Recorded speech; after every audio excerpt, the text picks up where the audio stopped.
That's great. Okay, I'm gonna begin with a quick sketchbook flip through of what I did over the past week. You probably have seen some of these on my Facebook or Instagram or YouTube. Okay, this is the beginning. This is pretty much like a testing page. Now I'm still learning how to handle this paper because this is very different compared to the Arteza. I had a pretty challenging time painting the sky. That was from March the 19th, I think last week. And just let me turn the audio off here. It's a bit echoing. Okay, that's great. And yeah, still kind of testing and see how the color is blending and mixing on this Arteza paper. It just says Etchr Sketchbook. This is actually the Etchr Sketchbook. My previous one that I've been using over the past 2 or 3 months is the Arteza, the square one. This one is Etchr, as you can see, the stitching of the llama on there. And yeah, this is a pretty small one. And the paper is very different compared to the Arteza watercolor sketchbook paper. It's more of like a mixed media. The paper is really, really smooth. And so it's very easy for pens to glide on the page. I'm making pretty smooth lines and very, the lines are standing out a lot. And also the colors too, if you know how to layer the colors and just keep them clean without over stirring, it should be fine. Yeah, the color is pretty vibrant on this paper. Just gonna turn some people's off.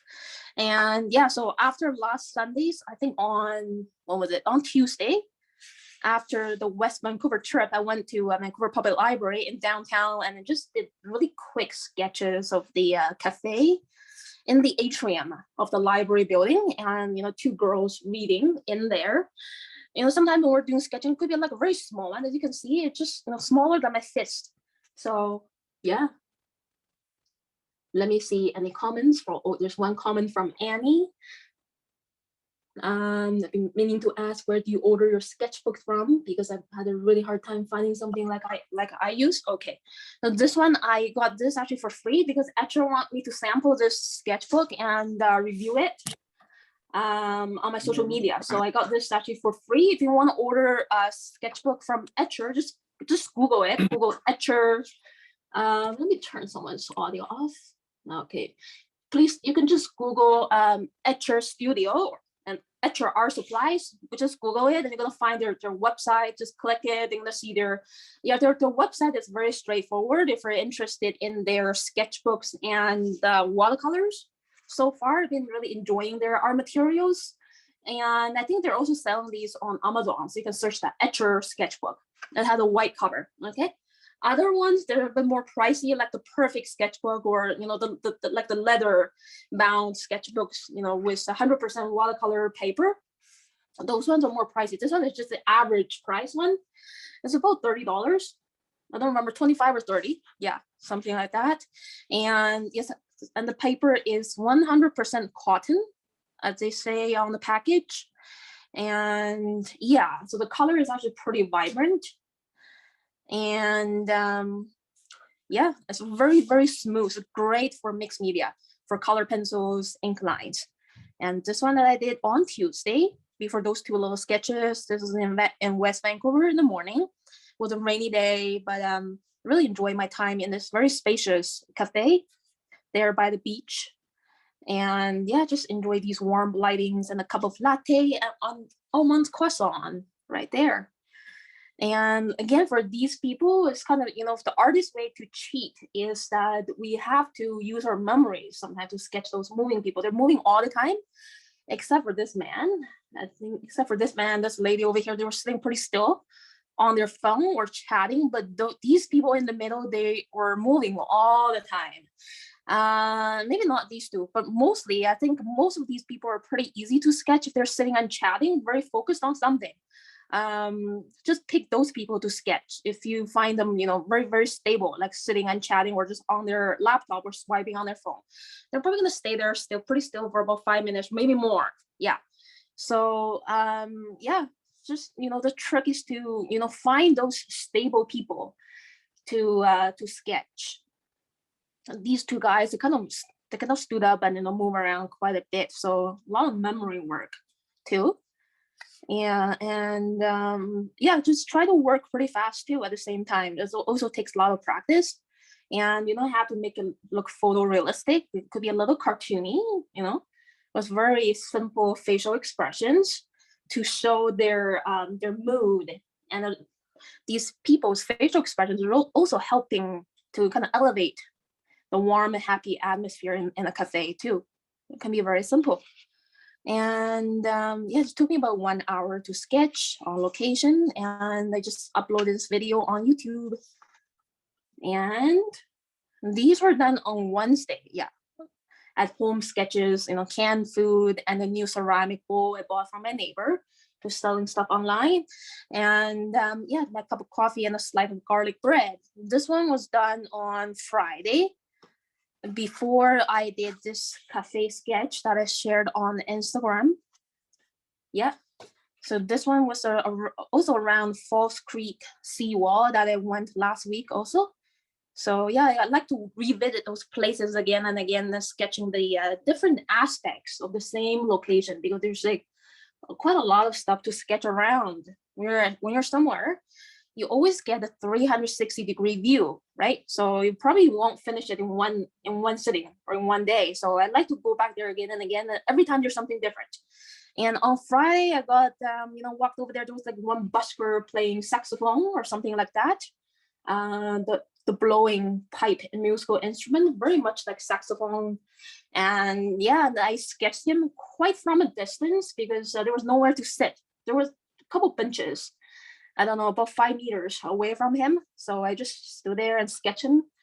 A lot of buskers, they don't move too much. Pretty much they're just standing like this, sideways most of the time. Sometimes they just shift their body a little bit. So you have to wait for their body to come back to the same posture again. So yeah, a bit of patience, and you know, don't stress out too much. Just, you know, wait a little bit sometimes if you have to. And also sketch the background, not really behind him, but actually about 100 degrees on his left. So you don't have to really copy exactly what's in front of you. You can collage another scenery that is around. It doesn't have to be exactly behind these people. Yeah, so it's kind of like a collaging. And let me flip to the next page. And you know, having fun with simple everyday items, something like that I like to do to relax. And on Friday, so after the busker and this little urban sketch, I went to the cafe nearby. It's called Terra Bread Bakery Cafe. This area is called Olympic Village. It's very newly developed over the past 15 years in Vancouver. So a lot of new apartment buildings, architectures, you know, installations. There's another giant bird somewhere behind, cover up by this one. It's very cute monument around that area. And yeah, so this family of 4 was actually very challenging for me to sketch, because they were when I was sitting down getting ready to sketch them, they were kind of packing up and ready to go. And this mom was actually standing up and moving around. So I had to use my memory. Yep. Kind of, you know, just drawing her head and half of her body. And then, you know, for the rest, I'm just, you know, it's underneath it, it's covered by the table. So yeah, I actually sketched her sitting position from her standing position in real life. There's a bit of cheating here. Yeah, so you could cheat this way when you're doing urban sketching, because everything is just unstable. A lot of things are changing. And yeah, this boy was pretty much in the same position, sitting in a stroller. I think he was you know, handicapped. And this one was a younger one, about 3 years old. And the dad, he had a really serious face, and I captured him pretty well, I think. And yeah, just keep the background very simple in a bunch of, you know, geometric shapes, mostly squares and rectangles, because these are, you know, glass buildings. This is just one huge glass apartment building like that. You just simplify, especially for the background. I barely drew any lines up over here because I just want this soft kind of effect, you know, shifting into the distance, sharp and soft in the distance. Yeah, it was fun to do. And then yesterday, it was Saturday. I took a break from the Saturday class, and I sketched the hot cross buns that I bought in this cafe. Yeah. And I took a few bites on this one. So when you're sketching, you know, bakery stuff or any food items, you don't have to sketch them, you know, as perfectly as they are. You can take a few bites and then taste it and then sketch the rest of it. I think that's really fun to do. It looks very organic this way. And yeah, the good thing is that you already tasted it. Maybe you can write a, you know, a little bit of note of how it tastes like, something like that. It was fun to do too. And yeah, now I'm just gonna clip the pages so it stays very flat. Let's get ready for today's sketching session.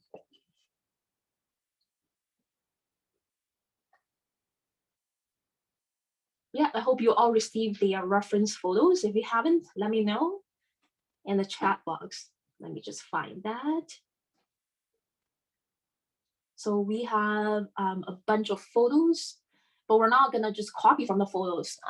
So the point I wanna make today is that when you're out there, you don't have to sketch, you know, exactly what's in front of you. You can just select, you know, one little aspect from that scenery, from that huge complex scenery in front of you. For example, maybe just one boat, and just ignore all of the cityscapes and railings behind. Just focus on one boat and focus on one person, maybe one busker right there, and, you know, focus on that man paddling. Just one thing, just one little aspect from that huge urban landscape.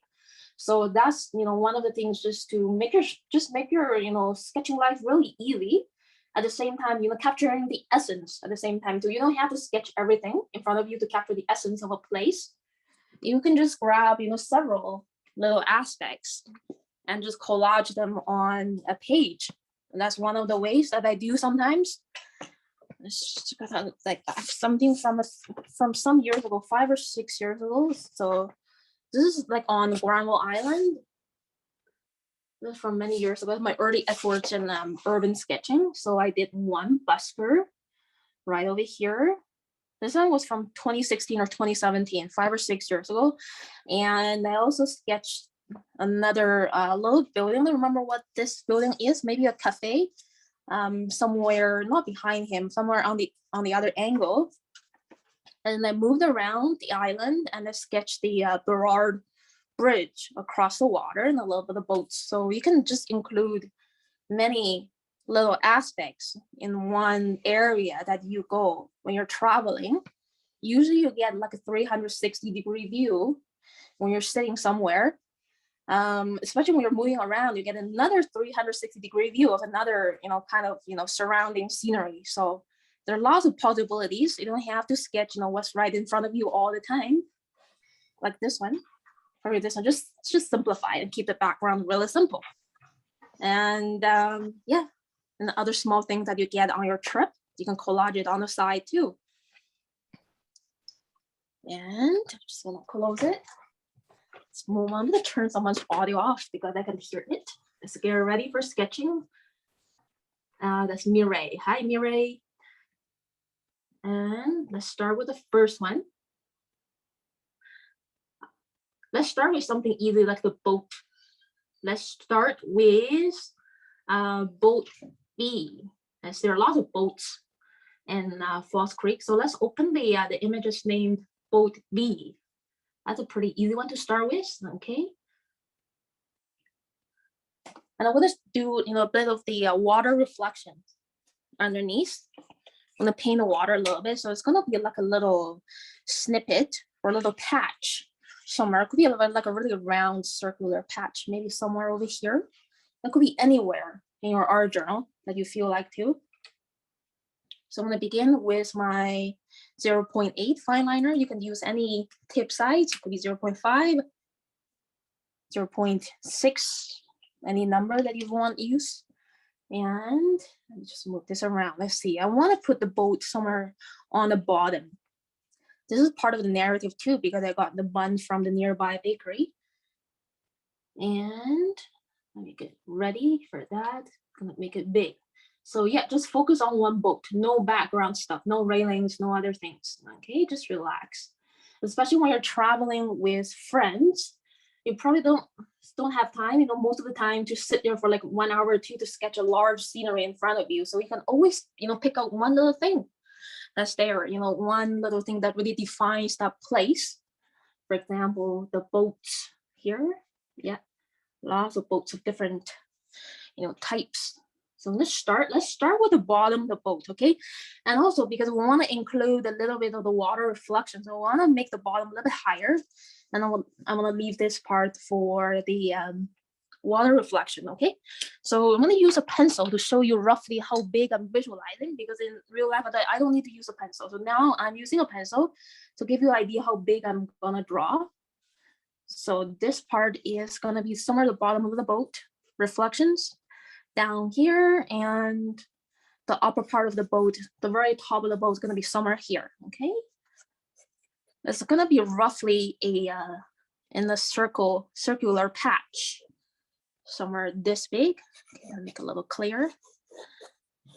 So this is the way that I'm gonna paint. I'm planning to paint next after drawing the outline. This is the bottom of the boat, and then below it I'm gonna have a bit of the ripples and water reflections. Okay, that's my plan.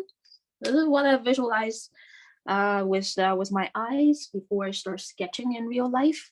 Okay, now I'm gonna start with the bottom. We'll start with the bottom, the very left side, because I'm right-handed. I like to start from the left. So start from here. Okay, this pretty short little line. You're gonna see this boat is kind of sideways, and so pay attention to the angle. Okay, so it's like going downwards a little bit, downwards this way, and in this kind of angle. And this part is a little narrower, and then it's getting a little bit wider, closer to you, just a little bit wider, closer to you, because of perspective. And then this is the cutoff line dividing the two sides, and we can only see a tiny bit of the right side of the boat because it's in a very special angle. Yeah, just a little bit right over here. Now I'm gonna draw the bottom of the boat, you know, just a little slanting line right there. And maybe you want to darken that. You know, add a little bit shade if you want to use very gentle vertical hatching lines to add, you know, a bit of shade, because that part is pretty dark. I think it's rusting a little bit to give more, you know, the difference. We'll try to, you know, turn someone's mic off because it's pretty loud. Okay, that's great. Yeah, start with the bottom. I think it's always you know, easier to start with the, but for houses I like to start from the top. It really depends on the subject matter. For this one, because the base of the boat is the largest shape in here, so, and there's a lot of little, very thin little shapes there too, slowly building up. And I'm just gonna fill in this part with solid black. There's a bit of shade right there. You don't have to know what each part exactly is. Just, I'm kind of dissecting this whole thing into building blocks. Okay, and this part is going a little bit, and I'm gonna do the rails later. Now just focusing on the largest shape, and this part is going up. This is the cubicle where the people are, you know, driving and sitting inside. There's a little tab thing on the top.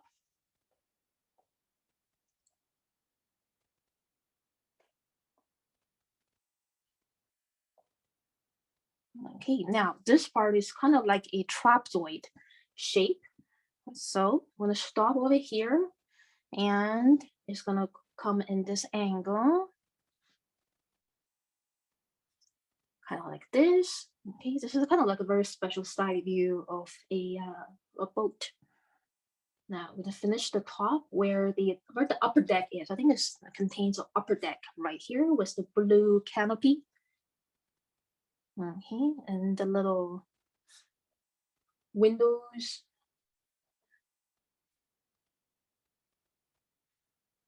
Just focusing on the largest shapes for now. Okay, so we begin with the bottom, and the middle part is made pretty much like a trapezoid, and the top is kind of like roughly a rectangle. Now I'm starting to add these inner details now. So the outline of the boat is pretty much done.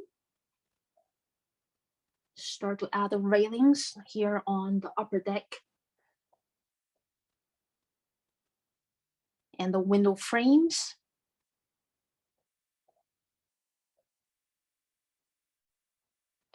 Just make confident lines. Even though if you make, some, maybe one window, you make it smaller or bigger than it looks like in real life, no stress, it's okay. I think sometimes being wonky is like a way to express better, to make it look more interesting, kind of like Picasso's drawings and paintings. And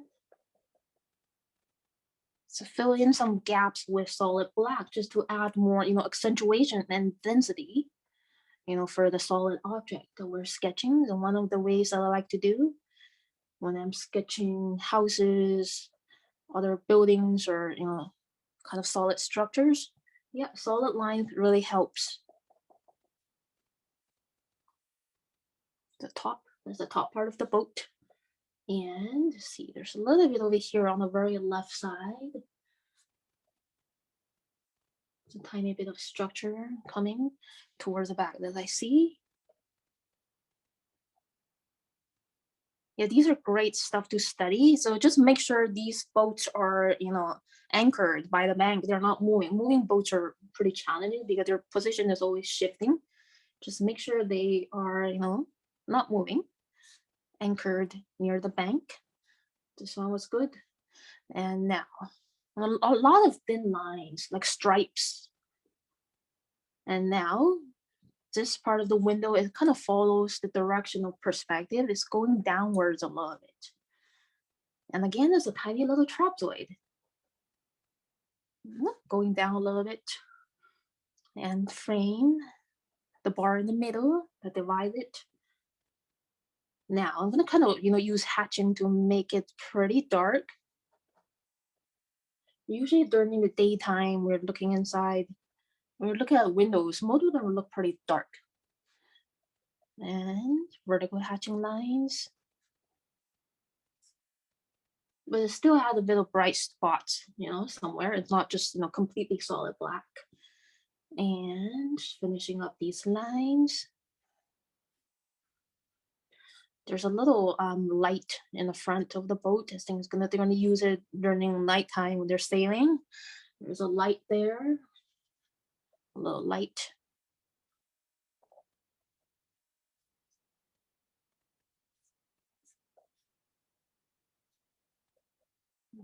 Add a little more accentuation over here, the brim of the boat. And now I'm gonna start to add the railings in the front, right, where people are holding on or something like that. Yeah.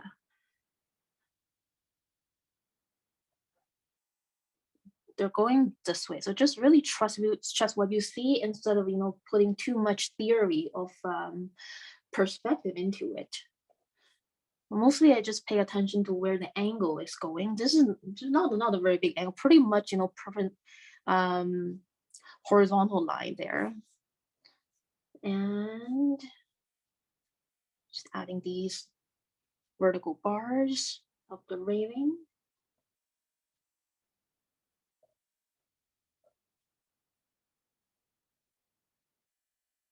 There we go. And I want to add a little bit of shade. This is kind of like a triangular area of shade in the front because I want to give it a little bit more dimension. There's kind of like a little ceiling up there, so it's making a cast shadow somewhere in this triangular space. So I want to add just to give this boat more 3-dimension. And same for this side too. This little side on the right. Shading a little bit just to, all of a sudden this boat has more 3-dimension. And for this part, this is like black kind of type of fabric or something, or leather, or plastic covering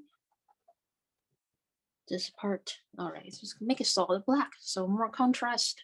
The dark tones and the medium tones around here, medium tones there. Nice balance of shade.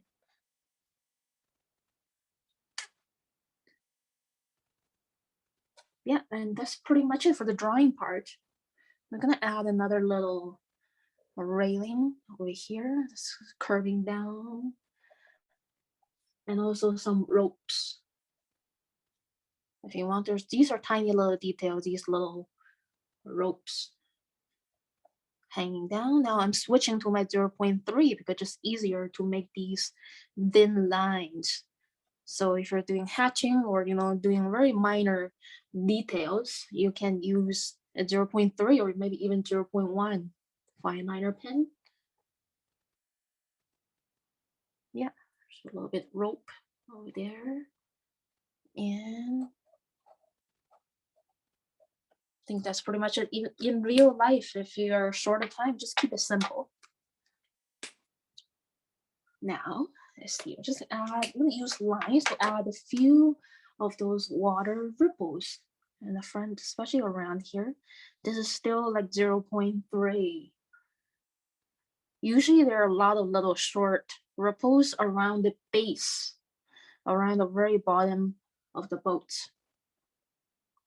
And if they're running, if they're kind of like, running, really driving it in water, you're gonna see the ripples in even sharper lines. But right now it's very still, but you can still kind of see it. Over here, just a little bit, some more. And there's a little bit of perspective ideas over here. The ripples, the distance between the ripples, they're getting slightly wider, as you can see, closer to the foreground. And the ripples, the distance between each lap is more narrower. When it's, a little bit far away from you, there's a little bit of perspective going on. So just pay attention to that. It's very loose, closer to you.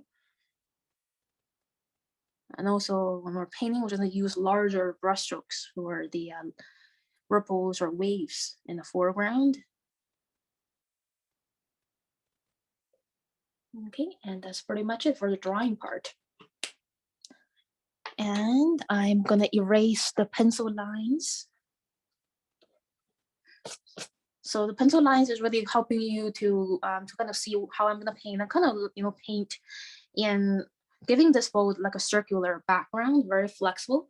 Okay, kind of painting in this kind of way, like a circular patch on the page. And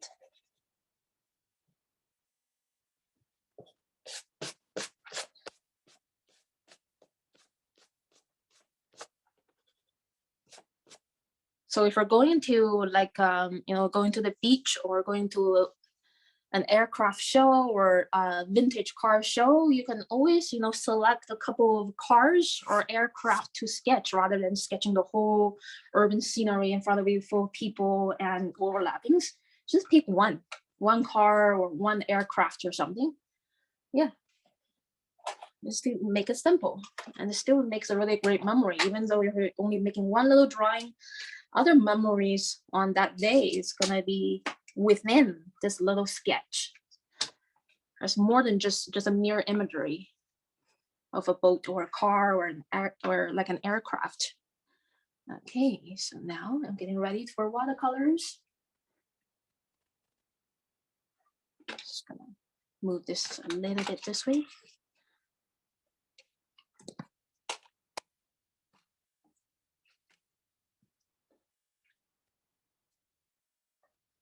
Okay, now the mixing area is in. Let me see if we have any questions. No questions yet. Okay. Okay, I'm gonna start painting. Okay, so I'm gonna begin with the water. Just wetting this semicircle area around the bottom with clear water.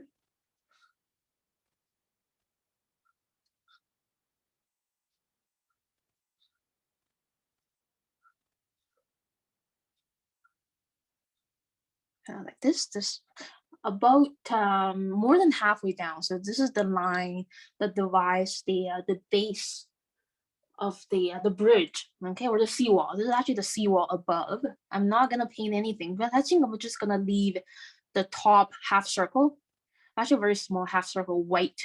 Just gonna paint the water so the boat can stand out even more. Less is more, okay? I'm not planning to paint the upper part of this circular patch, just the bottom, just the water part. Just wetting that area with clear water. And the water, to me, it looks kind of like a turquoise blue. And so I'm gonna grab some green. It could be any dark green, reading green, and a little bit of cerulean blue.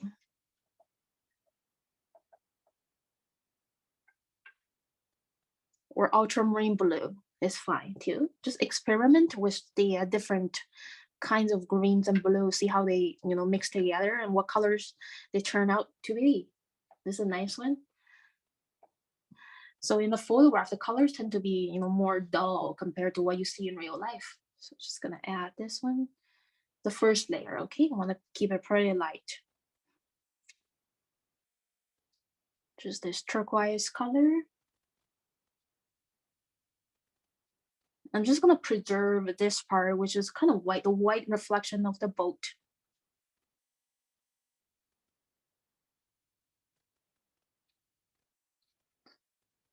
So painting water is easier than you think. You just have to make sure you have to leave some parts white and just paint that reflection. If you have a red boat, then that means this area should be like a light red color, but very much distorted because it's rippling. Yeah. That's the first layer. First layer, especially when you're painting water, keep it really, really light.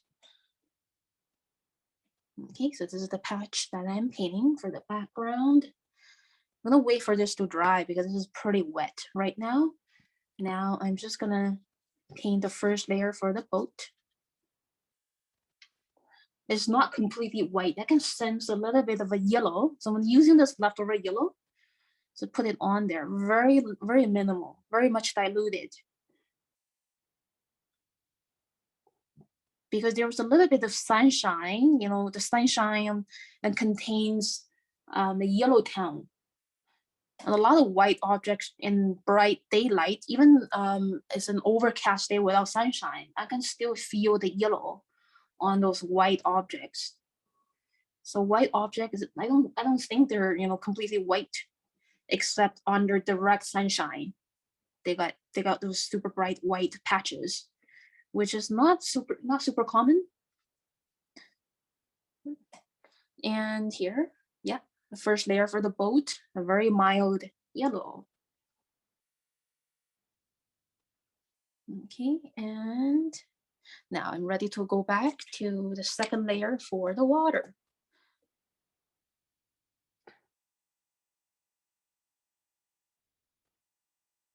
A little bit of cobalt blue or ultramarine blue, any kind of dark blue that you can use, and a little bit of green. This time is more intense, which means I have less water in it.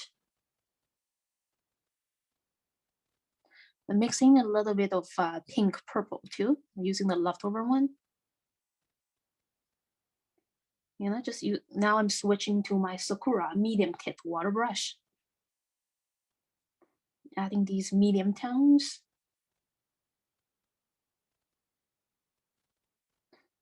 And the first layer is not completely dried yet, so you can see it's very softly blending, and this is the effect that I want. I don't want very crisp lines, okay, of brush strokes. This is the way I want. It's still wet, but it's not, way too watery wet. And it takes a lot of experience. Also, depending on the type of paper, the waiting time for the watery wash, it takes different amount of time to dry. Add a few more little soft ripples in the front. Yeah, just let it blend. Don't over stir. Just keep the tone, the layers of tones very subtle.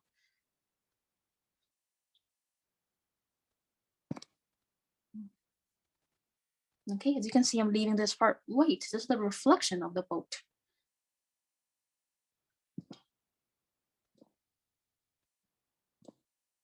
And now I want to add a little bit of shade using leftover colors. You don't have to mix colors all the time. These colors on your palettes, even though when they're dry, you can still re-wet them with your brush and use them again. So this is one of the convenience of watercolors compared to acrylics or gouache, is that even though they're dry, they can still reactivate them. So add a little bit of shade. Okay, leftover gray or mix of blue, purple, pink, and green. Actually underneath the rim of the boat right over here. A slight bit of shade, and also here. It's gonna paint in this triangular shade area.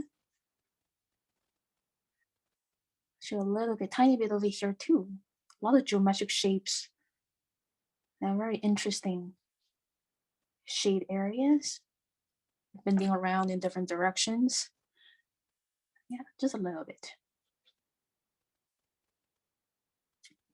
I'm mixing a little bit brown into the leftover gray for the bottom part of the boat. It's kind of rustling, so it's a little bit brownish, that I feel.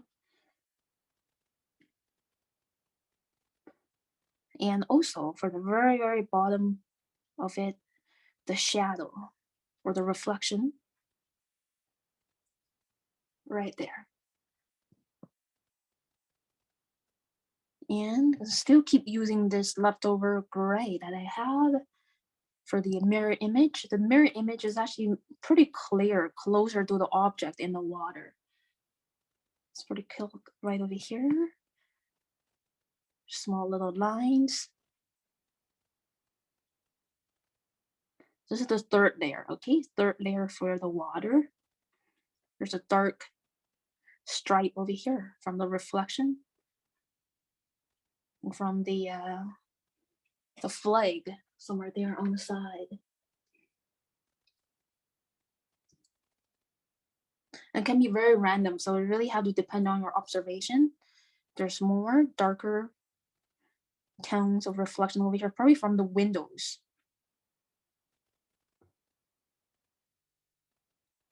Same for here. Now I'm using very thin brush strokes, so this part is try to be as more precise as you can.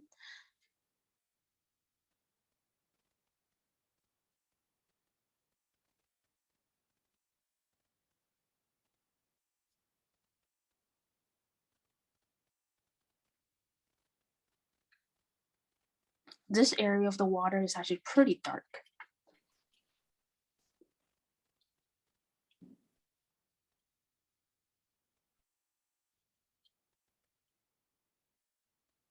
And just kind of doing that, a little bit of coming in into the white spot of the reflection, just a bit.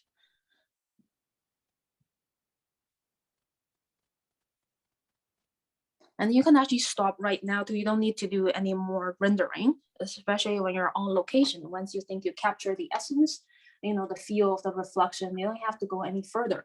But now I want to add a fire with the blue. Whoops. That turn someone's mic off because it was very loud. Yeah, just please turn your mic off if you're not speaking. Okay, great. I'm gonna add a bit of cerulean blue for the canopy. This boat needs a little more colors. So for this part, it's like a little curtain.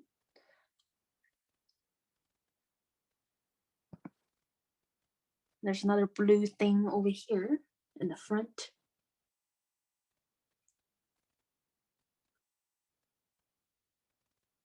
Yeah, just adding bits of blue, nice and straightforward. These areas are very small, you don't need to add any shade.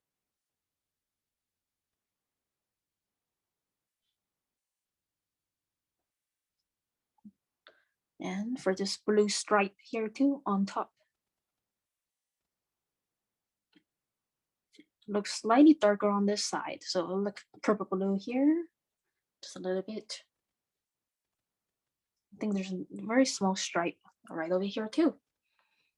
And that's it. I'm not gonna overwork on it, okay? Because there's one aspect of Falls Creek. And I think we can move on to the next little thing. Especially when you're sketching on location, you don't have to make it look super perfect. Just relax. And now let's see. I want to sketch the paddling man. Okay, he's kayaking. I think he's practicing because he was pretty slow. If they're doing a race, they're much faster. But I think on that day, this man was just practicing or just relaxing, having fun on his own. And so yeah, it was pretty easy if I'm on location and sketching him.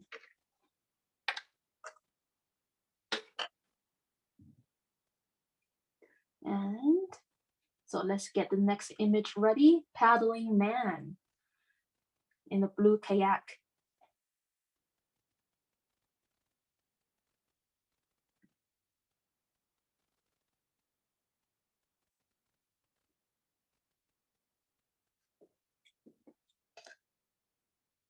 Let's see. So think about composition. When I'm on location, I'm always gonna improvise on the composition. And this time, so moving on, I am gonna put the man. Let's see. Somewhere over here on this side, on the right side, gonna visualizing it. Again, I can use a pencil to show you about how big I'm gonna draw this man.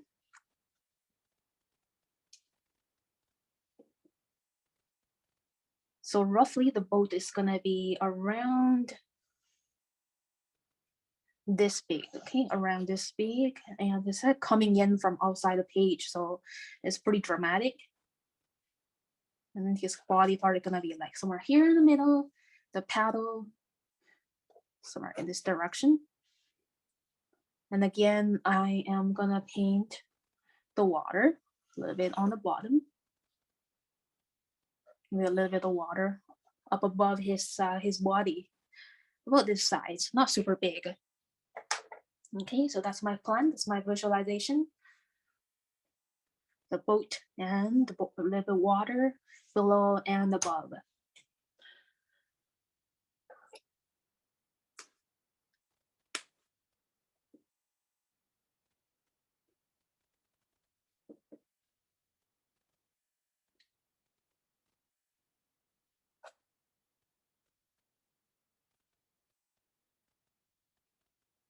So now I'm going to start with the front part of the kayak.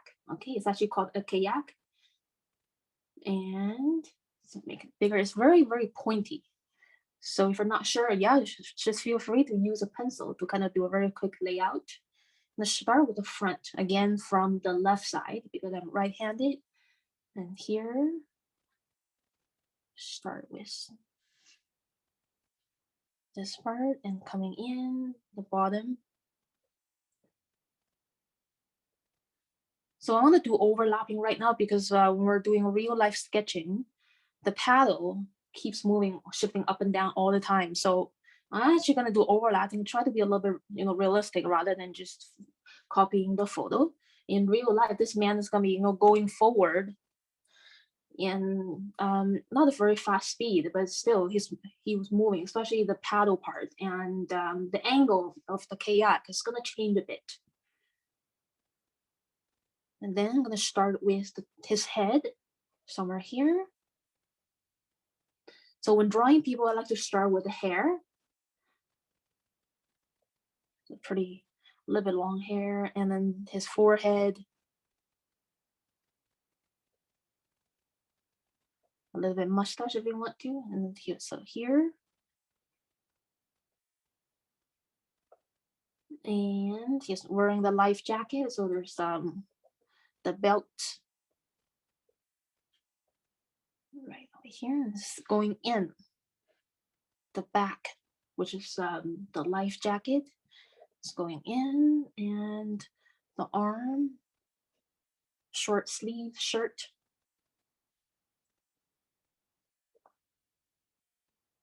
The feast right over here. fistle right over here, and then he was holding the paddle this way, and the stick is going this way. The paddle, of course, is a straight line. So, and it's covered by his head. Just make sure it's a straight line, and again, overlapping is fine.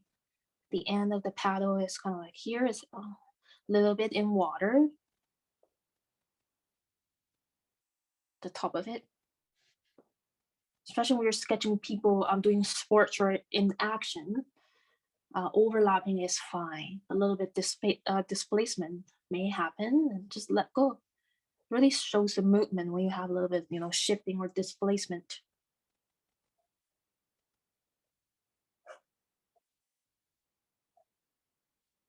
And just giving a little bit 3-dimension to the kayak.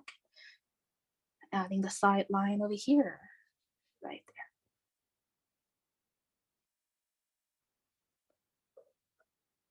So again, just starting with the front tip of the kayak, and then the middle part is just this man. The head is, roughly one head, and then about another head's length for his torso, because he is like, this part is actually pretty short and kind of like squatting inside the seat in the kayak. So yeah, the upper body is not very big, about 1 and 1.5 or so for the torso, the ratio.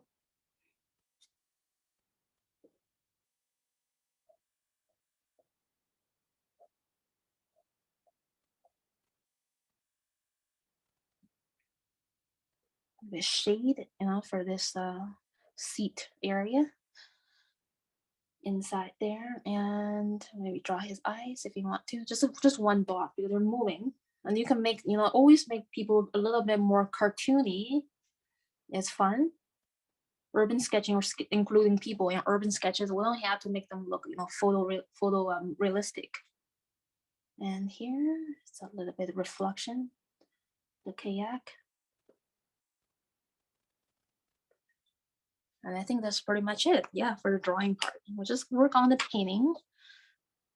Like erase the pencil lines.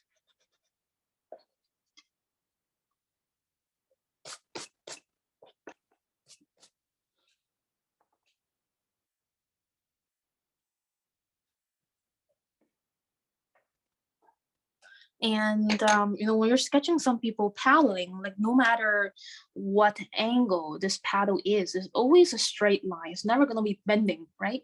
So maybe it's going to be going upwards, and then his arm, it might be shifting upwards too. So stay a little bit to observe the repetition of body gestures. That's very important. There's a lot of repetition. People are going to change, but their body gestures are going to repeat again and again after a while, especially when they're doing, sports. When they're paddling, there's a lot of, repetition. This is going to repeat again after a few more seconds. Okay. This gesture is going to repeat again after a few more seconds. So you really have to wait. If you're planning to do this gesture, then maybe do a little bit, and then wait for a few more seconds for him to come back to the same position again and to finish the other details like that. So yeah, for people and for animals too. If you're drawing animals in the zoo, so monkeys and other stuff, you don't have to draw the same monkey. Other monkeys, they're probably making the same kind of body gestures. So that's my trick. Memory and also observation, looking for, repetitions of gestures is one of the two of the key ideas for sketching people, moving people. Yeah. Especially for walking people, their legs, they're always repeating in that crossing gesture once a while. They're very rare. The two legs are very rarely, in standing position when they're walking, in the same length. One leg is always longer on the back, and the other leg looks smaller walking in the front. And the shoes are foreshortened. If you're looking at someone walking towards you or walking away from you, they're very back view. Okay, yeah. And now I am gonna color it. This is another way, to urban sketch. Just have snippets of little things. Again, to make this kind of circular. These are like a bubble who's floating around on the page a bit. Just wetting this bubble area with clear water and ready for the first layer of water. And I want to do the color of his paddles and his shirt. It's kind of like a what color? Yellow green, mostly yellow. Get my palette in here. It's a lot of lemon yellow. Tiny bit of light green for his paddle. Actually, gonna do his paddle with the lightest color first, and his shirt, very nice, vibrant color. And the color of his shirt is being reflected onto the surface of the water. So just keep using the same color. Some pretty broad brush strokes because water is distorting the shape. And a little bit over here. Like that. Okay, just press the brush in different kind of pressures. And the paddle is also directly having a mirror image right over here.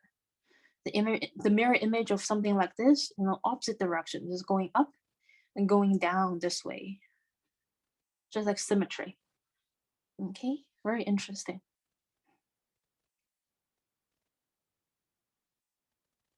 Okay, that's pretty much it for the color of his shirt and the paddle. Now, I'm gonna use the leftover turquoise.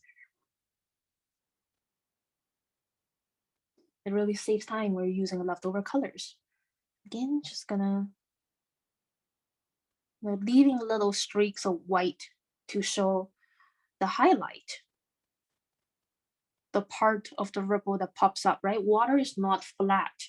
And these are made of, little pops ups of ridges.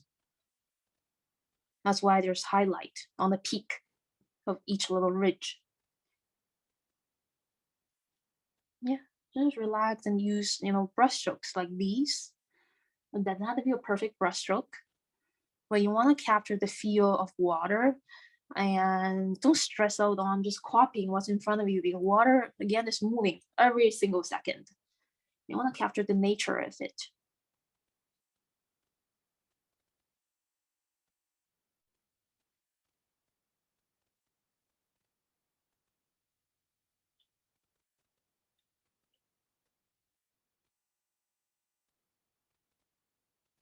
Yeah, and there's so many ways to paint water. This is the easy way. And then I'm gonna make some more intense turquoise for the upper part, which is very dense compared to the lower part.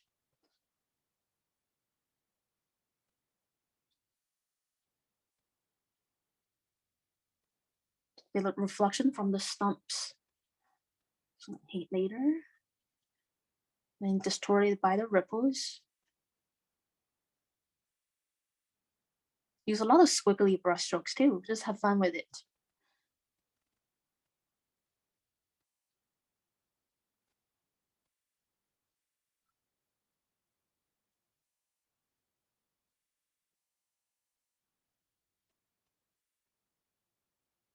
Okay, and then have to be like a perfect circular patch. It could be like a very random and natural shape. And now we're just gonna paint the color of the boat. It's could be cobalt blue mixed with cerulean blue, just depending on how you feel.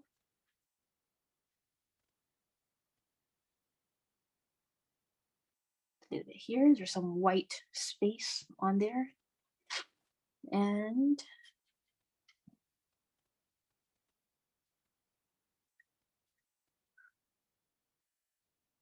pretty white over here, this area, and a little bit black there in the front. Just gonna use the leftover black that I have here, right here, and there, a little stripe.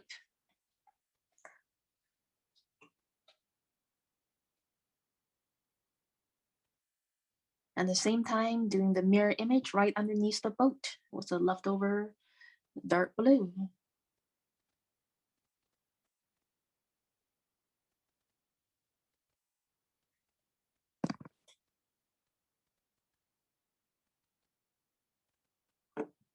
And now let's see, I'm gonna paint his skin color, which is a very small area. So I like to use yellow ochre and a little bit of orange and a tiny bit of red. So we get this kind of a peachy brown color. Especially for man, their skin color look more brownish. So for men, you can just mix in a little bit of burnt sienna into the peachy color. Right here, very tiny little space we need to paint. And his hair, it's gonna use leftover brown, very similar to his skin color. Put one brush stroke on there. That's the other part of his shirt, and his life jacket is just gonna use leftover blue.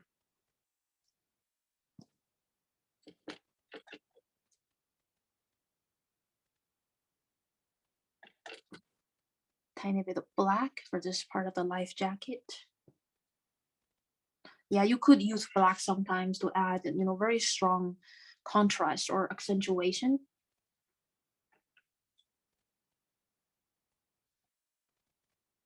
So a little black stripe there too, and in the reflection. Okay, now I'm gonna darken. I'm gonna add the reflection of the stumps, from the bridge. Right here, 1, 2, and 3. That's very squiggly because caused by the ripples, and make the back of the water more intense. So cobalt blue and a little bit green and a tiny bit of pink purple, maybe more green. It's more of a greenish turquoise. Okay, here we go.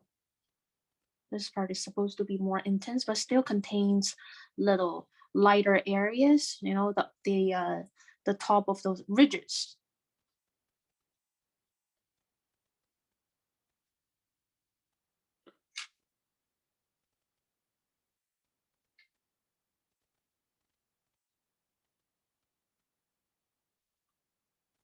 Okay, and that's for the higher part of the water.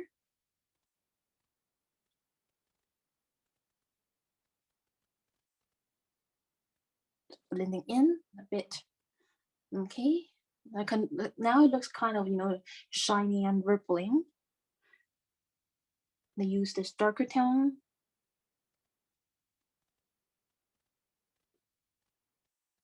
Just use very thin brush strokes. Have fun with the layering. Because water, the more layers you have, the more movement that you create.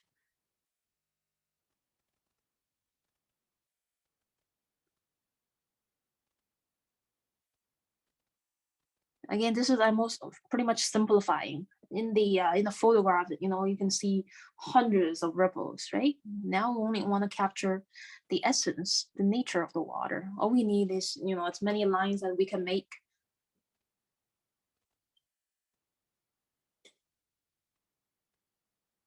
And so that grab a little bit more of skin color or brown for this part. So mix of orange and burnt sienna. Lots of reflections.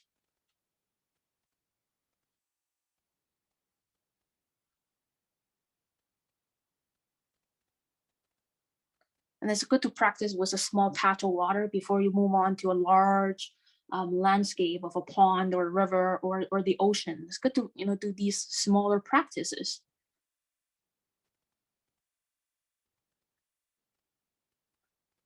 And if you can handle these pretty well, you can just try to paint maybe a full page, pond, or a river. Ocean is different because for oceans you have very large sea waves and foams. So ocean is actually more challenging. I haven't tried painting ocean waves yet, but I'm gonna try this summer.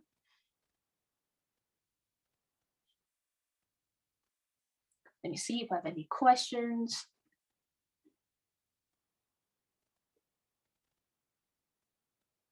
Yeah, thank you, Janice. Yeah, if you have to go early, maybe perhaps you will just watch the replay of the rest of the class. Yeah, thank you for joining us this month, Janice. Add a little bit of shade for the back of his head. Actually, painting small, it actually requires quite a bit of time too. Painting small doesn't mean you can finish it very quickly.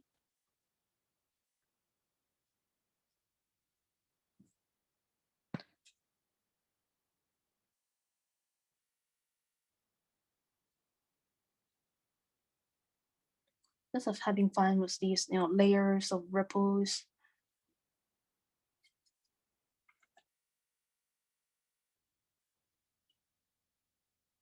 Pretty dark around the bottom, like the reflection of the kayak. And I think I'm gonna leave it as it is. You can just stop anytime when you feel like to, right? Especially when you're on location. And now let's see the next one that we can do for the area. The area of Olympic Village.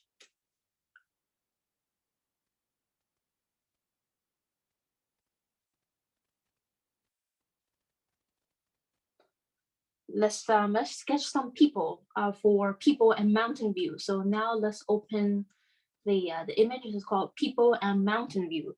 So I really want to sketch a couple of those people in this photograph.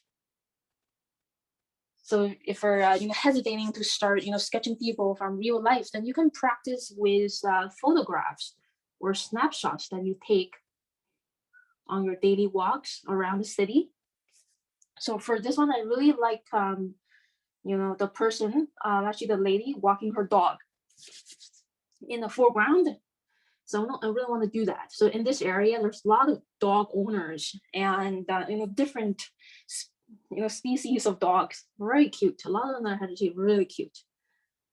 It's kind of like a dog show too in this area. Every time I come here, I see different kind of dogs. So let's open that, and I open the people and mountain view image, and I'm gonna sketch this lady walking her dog. It's pretty obvious. She's in the foreground, wearing black, and she's in a brown hat. Yeah, her body gesture is very interesting too. It's a very common gesture of walking people.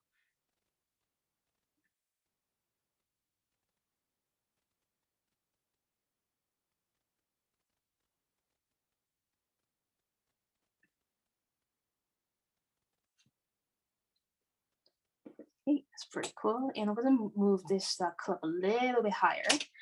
And now let me plan. Let's see, where should I put this lady? I want to put her somewhere over here. Somewhere over here. Okay, I really want to include the busker later on too. Here, that's my plan. I'm going to use pencil again to show you how big and where I'm going to place this lady. It's very much like improvisation, especially when I'm on location. I don't know what's the next thing I want to sketch. Like keep walking around looking for another thing. So pretend I'm out there, and the next thing I want to sketch, a couple of people. I want to start here. Put them here. No, I'm not gonna cross the page because this gap is actually pretty deep.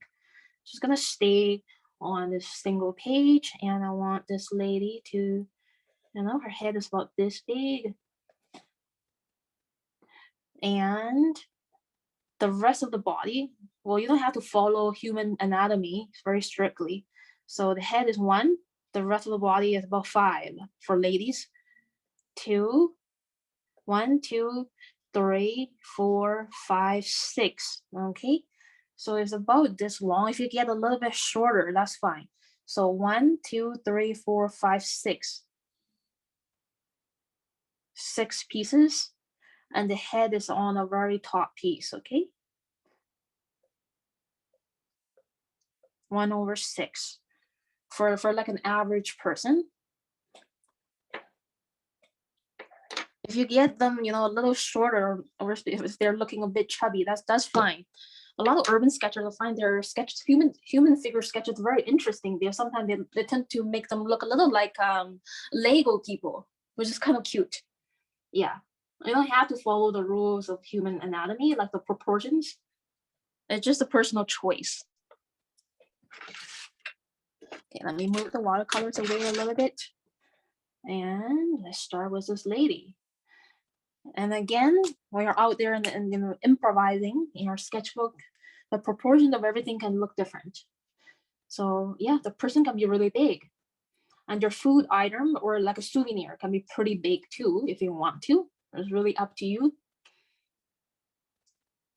Now I'm going to start with her hat. Okay, I see the very top of her hat, or for most people, the very top of the head is a little bit more narrower compared to the middle part of the where the ears and the jawbones are. Okay, the top part, especially when they're wearing a hat, obviously is narrower, covers about half of her head. You can see it's kind of like a very round trapezoid shape again. Trapezoids are very common shapes in almost like everything that we sketch. Okay, let's get that little trapezoid done for her hat, which covers, you know, about half, probably more than half of her face. And then the rim of her hat, a little bit. And let's see, a little bit her face is showing. You know, and then this part is the whitest around the middle part, you know, where the ears are. But now we can't see her ears because she has the hat and her hair covering the ears. And again, the chin is pretty thin again. There's a little bit transition. Her hair is black, is somewhere roughly this shape. Let us see. And we'll just color in with solid black.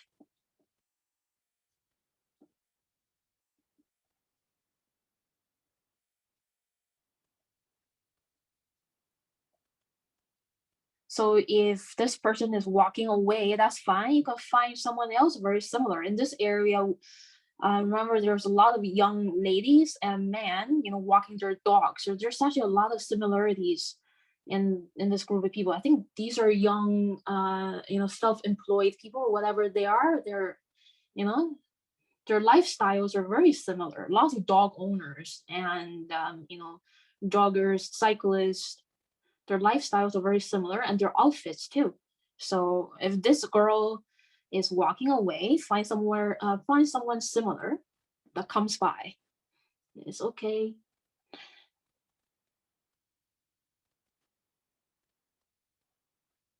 And her neck, okay? So after that is the neck. Her skin is showing a little bit. And then we have the shoulder, left and right is going down, okay? Most of the time when people are walking, their shoulders are not very wide. Just a little bit going downwards. They're very relaxed. Okay, and pretty short lines too.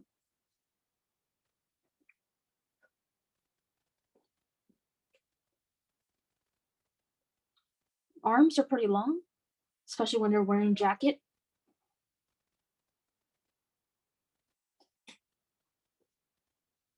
And now, because this is like a woman, right? This part is kind of like the breast is like pretty big, and the waist part is, you know, sinking in a little bit and coming out again. This is a very typical body shape for a lady. Okay, yeah, this part where the breasts are is you know, popping up a little bit outwards this way, and especially when she's wearing a pretty tight jacket, you can see her body shape pretty well. And this arm is like going down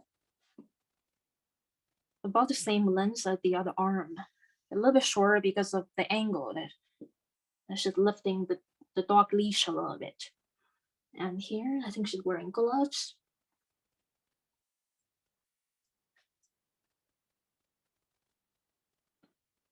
her other hand.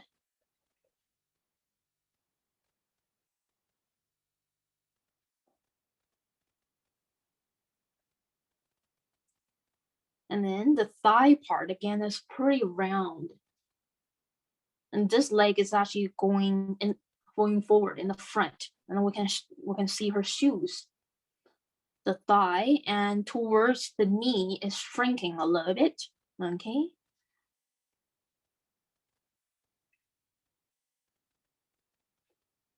And this part is kind of like this way a little bit. And a little bit her socks are showing. And the shoe part can be a little bit tricky. It's very much foreshortened.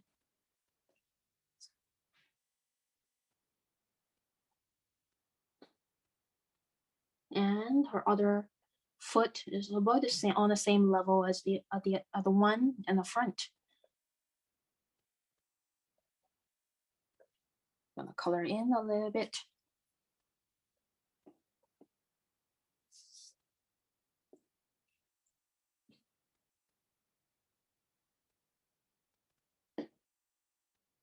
And then I'm gonna make the leash a little bit shorter because I can put the dog over here. I'm gonna make it shorter than usual. I'm gonna put the dog right here. Starting with the ear, 2 ears.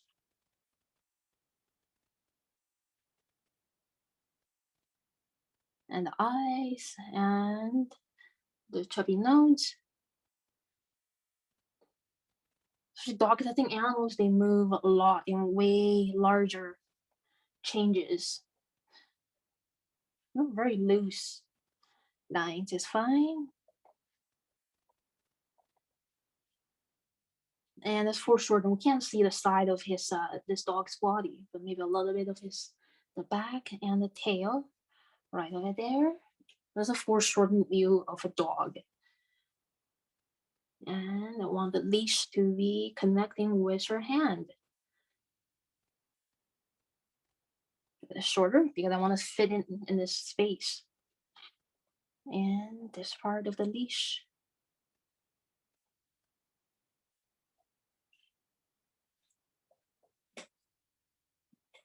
Now I'm going to add her facial expression. It can be very simple, starting with the eyebrow right underneath the head. And I think she's looking down a little bit. You can use a 0.3 fine liner if you want to. I want the pupil of the eye to show a little bit rather than just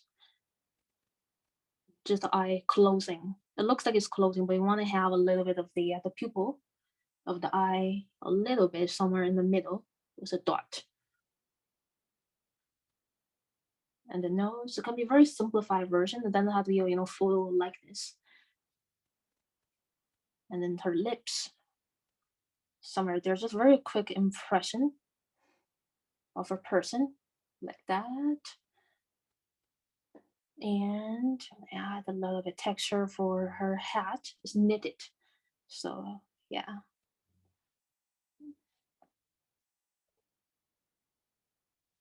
Yeah, just try all your best. Just remember that the head and the body ratio is about 1 to 5.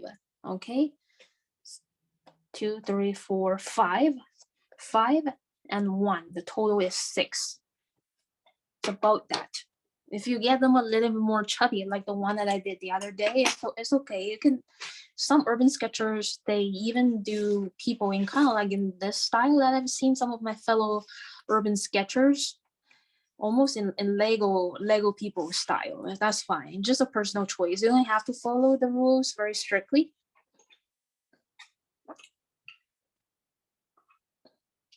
Okay, now let's see. We're gonna take a break after coloring this, okay? Yeah. And then we're gonna finish around 11. It's gonna be 2 hours. Starting next month, these classes are gonna be like 2 hours long. Yeah, just to have more fun. I'm gonna have 5-minute break in the middle. So for this one, after we finish painting this girl and her dog. I'm gonna take a 5-minute break.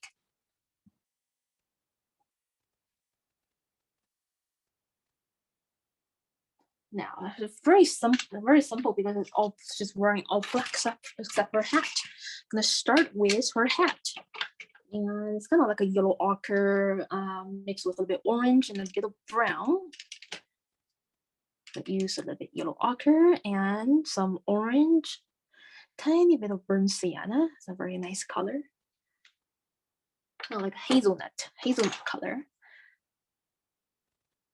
Just add it on, leaving tiny little spots of highlight, right? Because you don't want, color objects completely flat. Especially this hat is actually now looking a little bit three-dimensional. She's wearing it, and the hat is actually in kind of like a spherical shape, wrapping around her head.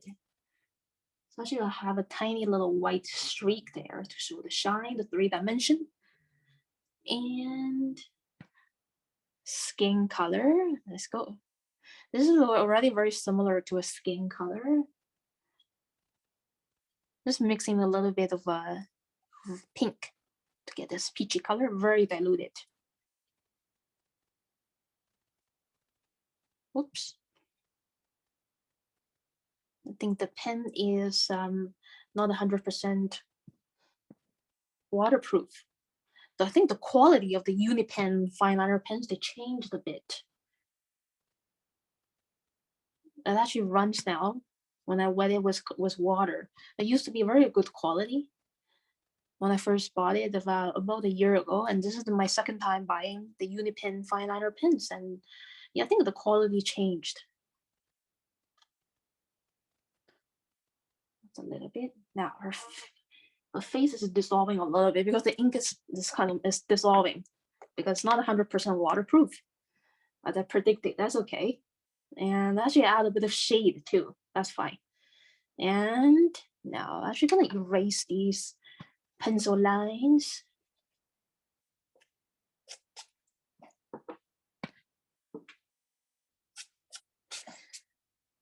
And for black, I don't like to use black straight from the palette. I always like to make my own, as I mentioned before in my YouTube videos and these classes.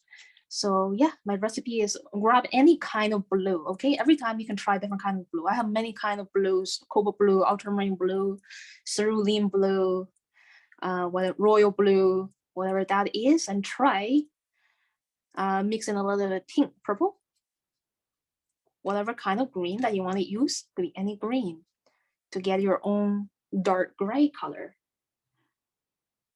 Just gonna paint her pants first.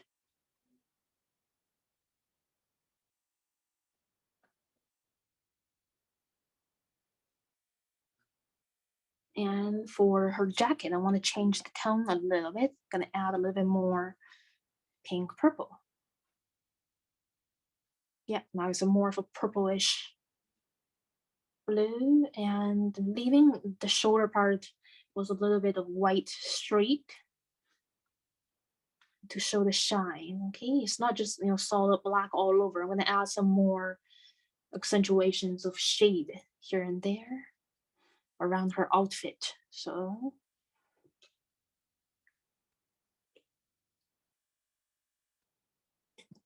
okay, so now, especially when you're in real life, you can see the shade of someone wearing black even better. So now what I see, the darkest shade is around, underneath her armpit. See this area was even more solid. So I mix in some more green into the purple. So here, and also see underneath her chest in this area, and also this part of her body.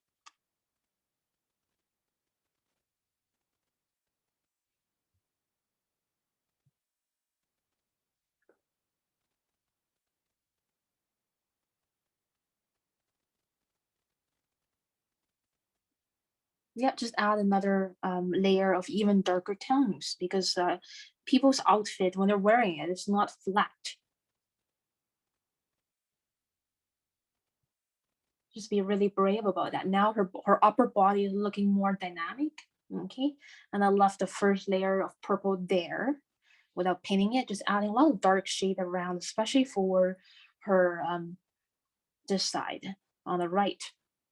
Same for her pants. I can see pretty clearly this leg in the back is in stronger shade.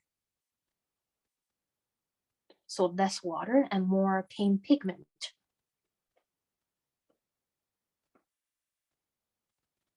Now you can feel this leg, which looks brighter, is really forward because it looks brighter. There's contrast.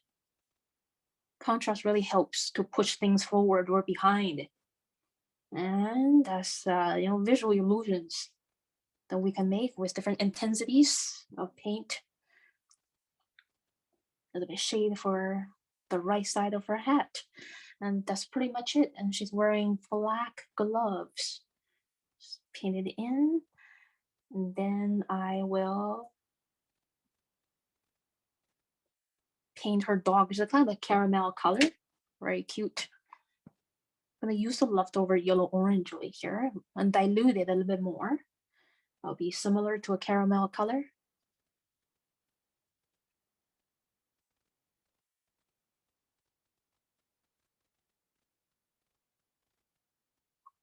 Just a bit, just a very low space, just keep it easy, and also leaving some white to show the shine of the fur. And let's grab a little bit brown. For the middle part of this dog's body is in shade. Underneath her ears. Yeah, it's very small. So just, take it easy. Just add those very essential brush strokes around the middle part. Yeah, and now finally I want to add, the shadow for them because they're not floating in the air. Because in the overcast day, I see, on the overcast there's a shadow, just a little patch underneath the foot, underneath the feet. Okay, just a little patch, just to show that this person is landing, is standing or walking there. And same for the dog. I'll just use leftover gray, add it on. Nice and simple.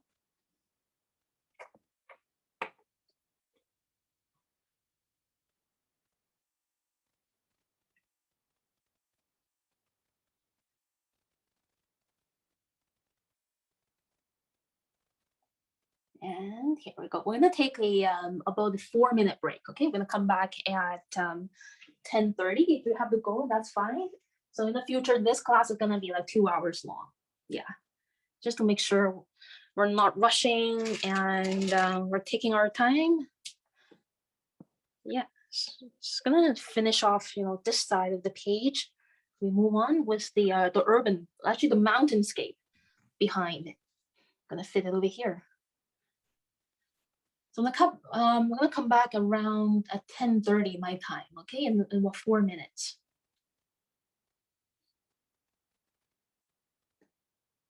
Oh yeah, so Susan, you're having the experience with the Uni-pin pens too. I think they changed the quality. I think they're not adding enough, permanent chemical in those black inks, and that's why now they're running. Yeah. And also depending on the type of paper that you're using, there's someone was like asking a question on YouTube. It's like how to stop pens from running. How long do you have to wait? Really depends on the paper. So this paper is actually very smooth. If we're using, even though the pens are saying waterproof and you're using it on very smooth paper, it could still run. So probably have to wait longer. Yeah. I don't know exactly how long, maybe 15 to 20 minutes. But yeah, I'm okay with it running a little bit to get a little bit shade for the things.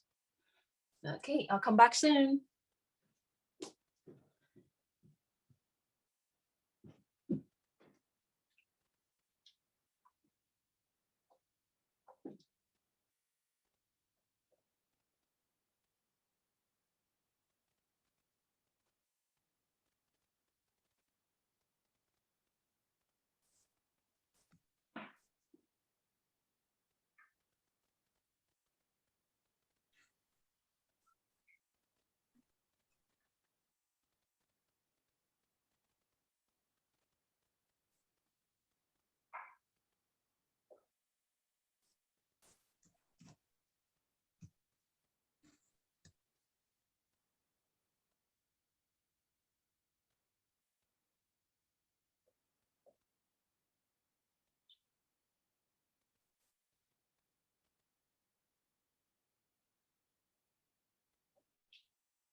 Okay, let me check the chat box.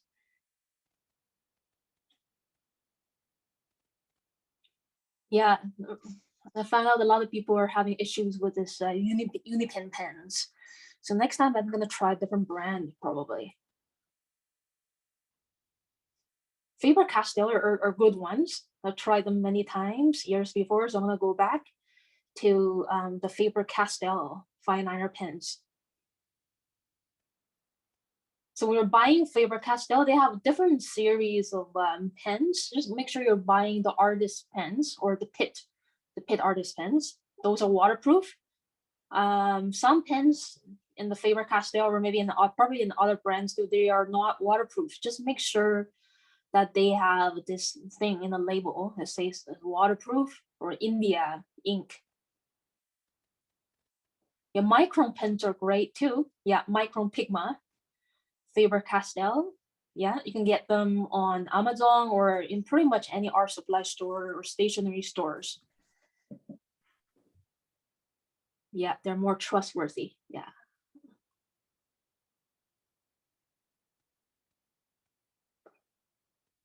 Okay, let's get started again. I'm just gonna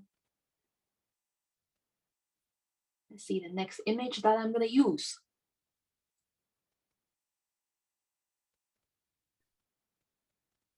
So I want to do some more little doodles of these people in the distance. Okay, so we did this lady walking her dog in the foreground. I want to do actually I want to doodle actually one lady and one man. If you're looking at the reference photo again, people in mountain, there's one lady in light brown jacket and a dark pink purple scarf, and there's a man walking beside her. So it's a little bit on the right hand side of this image. Okay, just right above the dog. Okay, I see two-person walking. I was just gonna doodle that very quickly because I still want to include some more people. They're in a distance, so I want to do that a little bit higher. I want to put them over here, and their heads are smaller. I'm gonna maybe get my camera a little bit closer so you can see what I'm doing. Okay, great. I'm gonna start with the lady, which is right above. Okay, so the lady in pink purple scarf right above the dog that we just sketched. Start with her head. Her ear is showing. The hair is black. It's her scarf. Sometimes those outfits like scarf or gloves are really helping. Sometimes people are scared to draw hands, but sometimes people are wearing gloves or mittens that really helps. And not just the arm right over here, the shoulder is always coming down like this. With a very long jacket, and her leg is bending. This is a very interesting walking gesture. The knee, this is pretty straight, and then starting from here, starting to bend.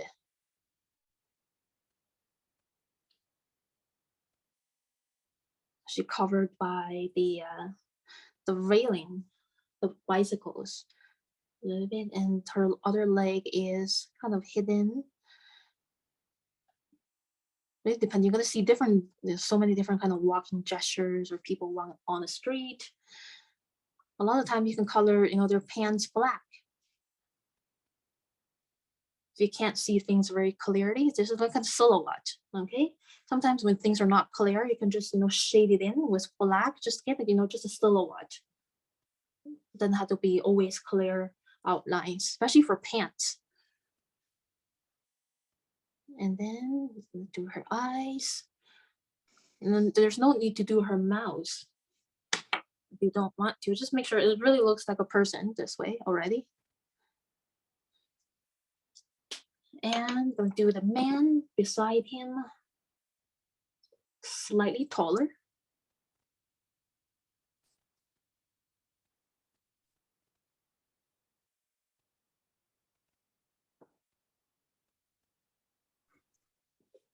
Yeah, and a little bit of the neck is showing.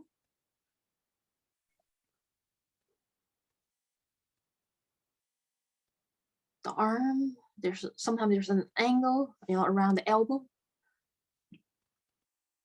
And the hand looks pretty short because sometimes it's in a fist position. And jacket is pretty long too, and one leg is going forward.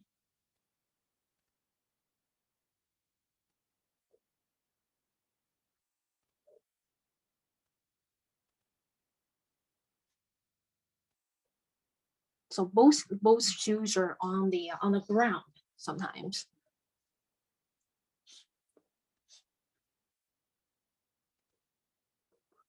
And you can color the pants black if you want to. I have these doodles of people, and I want to do actually one more. There's one guy just standing, okay, on the left side of this image, okay. There's just one man standing and doing nothing. Okay, so we can do that. Sometimes those people are kind of easier if they're staying in the same spot and not walking. That's easier. And I want to do him right there, and I'll put him here. Okay, people can be pretty close to one another. Start with the top of the head. Now, sometimes this head is a little squarish depending on the shape of the skull.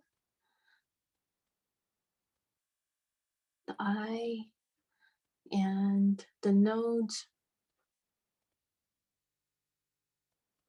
Yeah, we don't have to add too much facial features. Just keep it really simple. And we can use a lot of these lines, like broken lines. So sometimes when people are drawing circles, so for example, a lot of people like to draw circle mostly this way, right? But I remember seeing some fellow artists, when they're drawing an orange or a pear, they like to do lines like this, breaking the circle down into many smaller straight lines rather than doing a full perfect round circle. For doing one apple, sometimes they're doing lines like this. This is another style to sketch, especially when you're sketching people. Their heads, they don't have to be round all the time, and their ears, just relax. This is their eyes. Maybe I'm just drawing from my memory, okay? Yeah.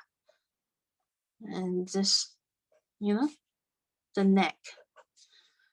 You can use a lot of these short lines when you're sketching people. It's not the way to hesitate, but the way to bring more gesture and energy into the things that you observe. Yeah, you can use lines like these. You don't have to use perfect curves all the time, okay? Yeah. And especially when you're drawing on the go, drawing this way, let's make it more brave. The hand, the overside is okay. Sometimes you make the hand look pretty big than it is. That's okay. Oversides, sometimes it's fine. There's one leg is going up in the front. Same idea.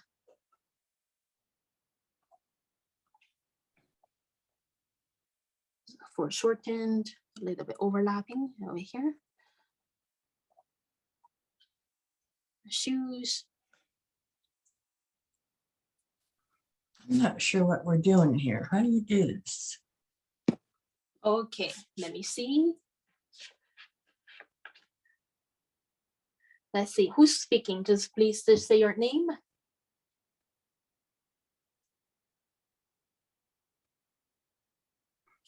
Yeah, I just heard someone speaking.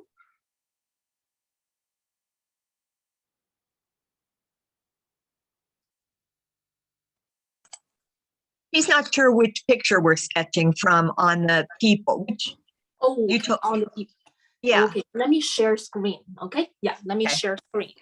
So because there's a lot of people in there, so let me share screen. Thank you for letting me know. There's quite a lot of people in here.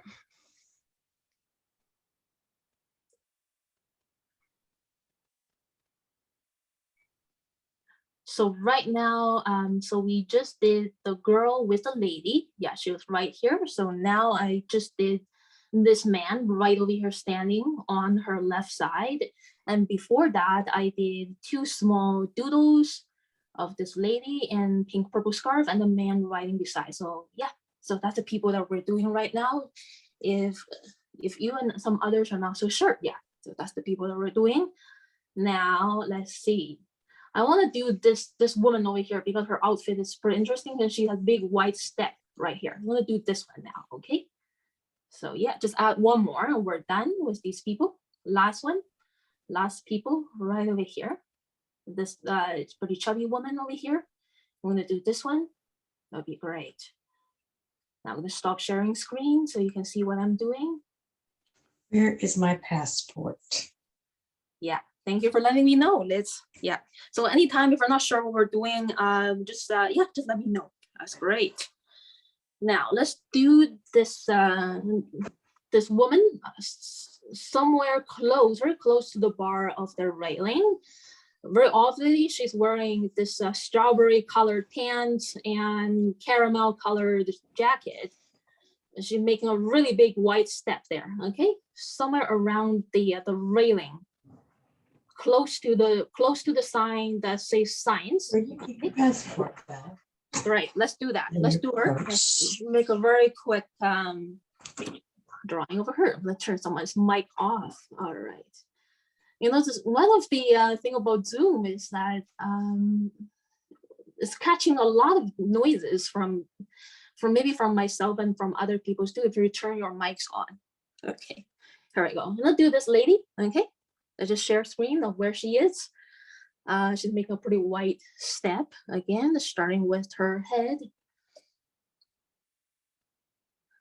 Just for fun, okay, this part. You know, when we're out there, even when we're at home, we don't have to do serious sketches all the time. This is our journaling, and we're trying to record our seeings in everyday life. It doesn't have to be a big, beautiful landscape all the time. It can be, doodly sometimes. She's pretty chubby, so her back is pretty big and curvy. It really depends on how you feel about her, okay? So the shape can be different from mine. Is her upper body shape. And her arm is, this way. The other arm is on the other side, so we can't really see now. One leg is this way up. Again, especially for ladies, the thigh is obviously more thicker than the calf. Okay, so here. And her other step, right over here, big white step.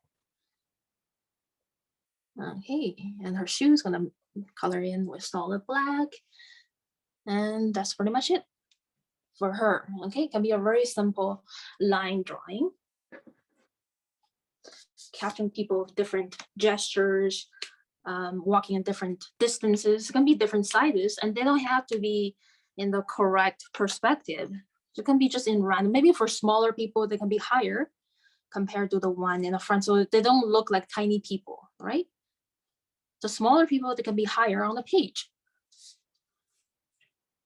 And it makes them look like they're really far away. Okay, so here I'm just gonna quickly color these people. It'll be very straightforward coloring. And let's start with this lady. She has bright colored pants and jacket. Just gonna get my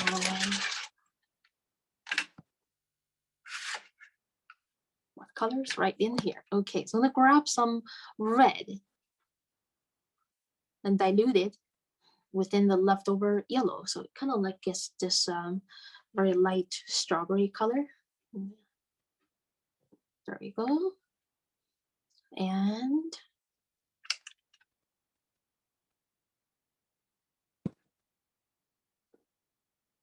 mixing a little bit burnt sienna or brown into the yellow for the color of her jacket. It can be very straightforward. We're not copying the photo. I know there's spots on her jacket. We don't have to do that.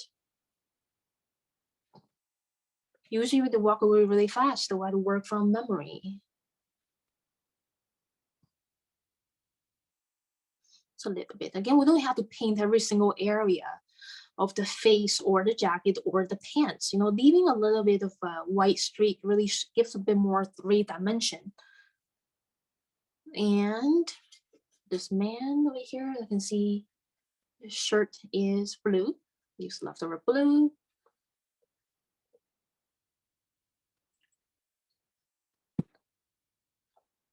For her scarf, right there. It's very nice to have, you know, people's outfits, you know, have these more vibrant colors rather than just all black. So just keep looking. Maybe you'll find, you know, someone wearing a really fancy jacket or hat or something, and include those in your people's sketches. So yeah, if you can stay in a cafe or an outdoor space for a while, just look for, you know, interesting outfits to sketch. I know most people these days are wearing black, but you know, once in a while we're gonna get, you know, people's like this chubby lady here wearing very nice, colorful jackets and pants.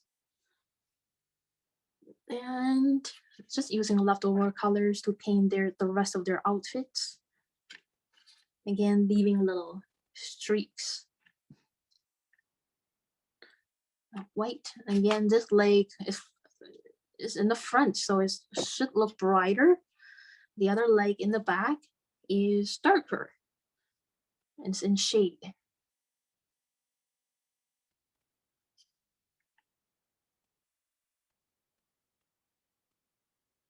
For this man's jacket too.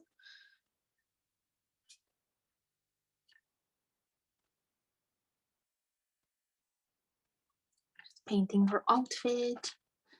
This one's a nice warm color, nice to, you know, stand out from these cold colors. It's great to have like a variety of different colors. And now just their skin color for the faces. A few brush strokes here and there.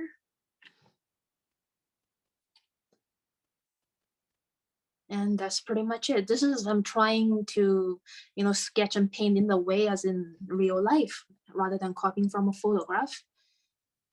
Barely looking at the photograph, just kind of half working from memory too, of how these people body gestures are. And add these tiny little shadows underneath their feet. Probably somewhere over here. Just make it up sometime if you have to, especially on an overcast day. The shadows underneath their body probably looks like this. It's like a little patch right there. Okay, and that's it for these people. It can be very, very easy. Yeah.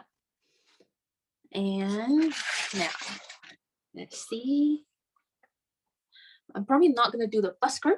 Yeah, busker is gonna be pretty similar to this lady's gesture. I'm just gonna add like the mountains behind in a very simplified way.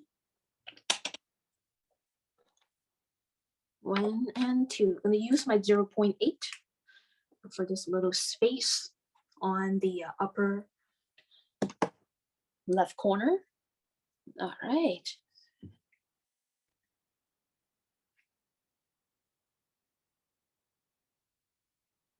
Yeah, thank you for the reminder, Sheila. So once in a while, I don't know, somebody just by accident, they turn their mics on and we hear some noises. Even though if you're not speaking, but your mic is on, we can still hear your fumbling noises. So yeah, just please make sure your mics are off, or I have to help you turn it off. Yeah, thank you so much. And so let me see. Now let's still stay with the people and mountain view image. Okay, we're gonna just focus on the mountain behind, the blue mountain with a little bit of snow caps. Okay, that's the skiing area. I think the skiing, and I'm gonna include a tiny bit of the buildings on the left and right with very simple geometric shapes.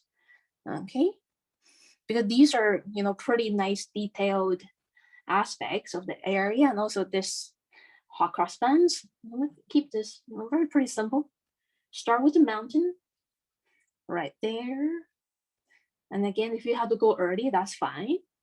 I'm gonna start with the top contour of the mountain, starting on the very left.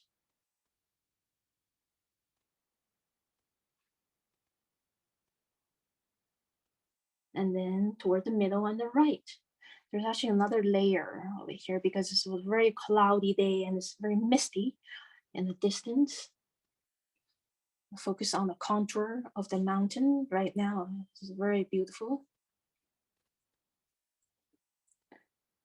And now I'm going to include just a little bit of the apartment building on the right. I know this is very complicated, but I just want to make it really simple, like, you know, toy blocks.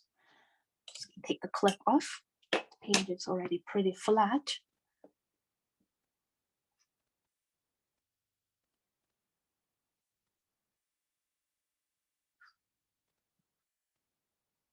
Because it can be just very simple contour outlines, and I want these buildings to overlap behind these people.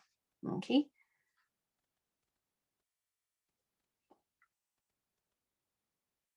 For the inside, as you can see, I'm just using these very, very simple short lines to show the layers of floors. And for the vertical lines too, it really depends, okay? So a lot of urban sketchers that I know, for example, Teo from Singapore, he sometimes uses a very simple approach when sketching architecture. You just use very simple lines and shapes for windows. And yeah, just keep it very simple like these. Really up to you. You don't have to follow the way that I do. You can just use, you know, very similar simple lines to show what you see and how you feel about those windows. These are just, you know, green, blue, turquoise colored. Let's keep it super simple like that. And for this one too, I'm gonna use the color to help to make it look more like apartment buildings even more.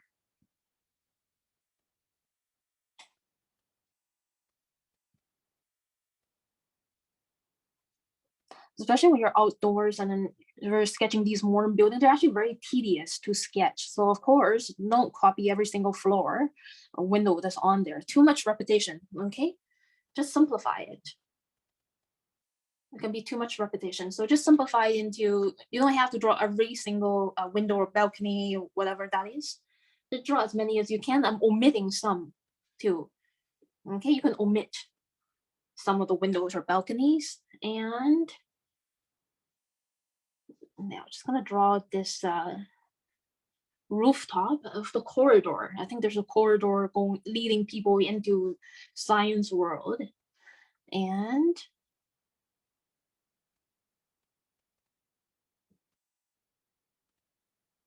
add a few of the trees and bushes in the front. Those contours and the cranes in the distance. Yeah, 2 orange cranes right there in the distance. Very typical in Vancouver. 2 trees, some more foliage outlines that I see.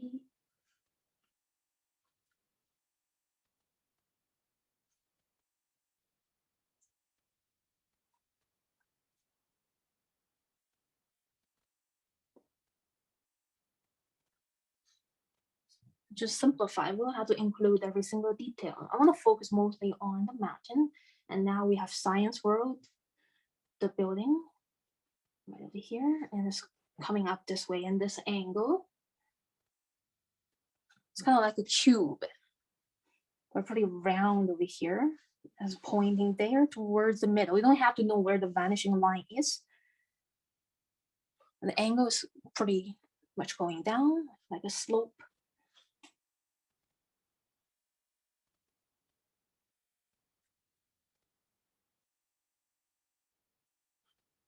Again, I want to simplify these glass windows.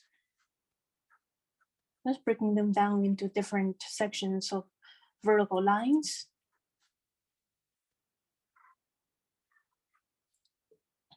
There we go. And adding a little bit of accentuation underneath this frame over here. Okay, and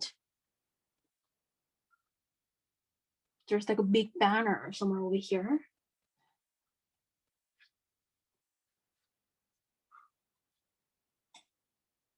Some more structured like signs. So now we have the freedom just to select whatever people that you see underneath the corridor. Okay, this is actually the corridor. It looks like a bridge. It's actually the corridor leading people into science world. Just, take in any people that you see underneath and just quickly doodle their body gestures. Lots of overlappings, that's fine.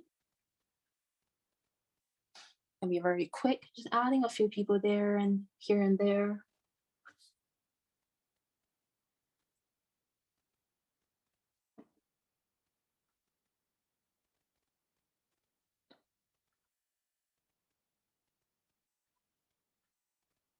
These are going to be very tiny compared to these. For people in the distance, simplify it even more. The head can be just, roughly a circle, and the upper body a very long rectangle or trapezoid, 2 legs separated.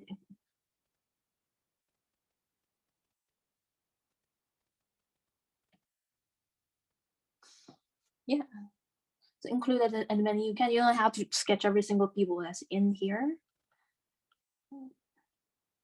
It'll be very quickly done. And here we go. It was a very busy day because I think they had like a dinosaur show. And there's, of course, a lot of families with kids going there. There was a dinosaur show, and so it was a really big event at Science World.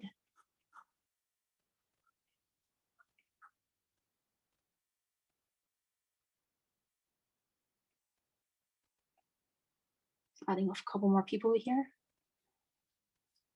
It'll be very short little figures.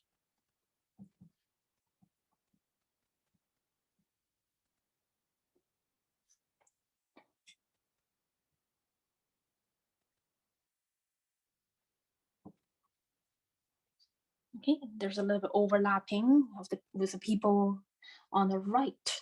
That's fine. I know there's hundreds of details behind. It's okay. Just follow your own intuition and interpretation. See them as abstract shapes. They don't have to be something. You can just draw those shapes and then leave it for the viewer's imagination. I think there's a little boost over here. So I'm going to use a very simple square and to show it. There's something there, yeah. So just to make the scenery a little more busy with simple shapes. Posters in a row here. Just be very selective when you are sketching a really complicated urban scenery like this. Just shapes. Okay, and I think that's pretty much it. You can stop anytime when you get bored or you get tired or something. Yeah. There's no need to draw every single detail. Yeah.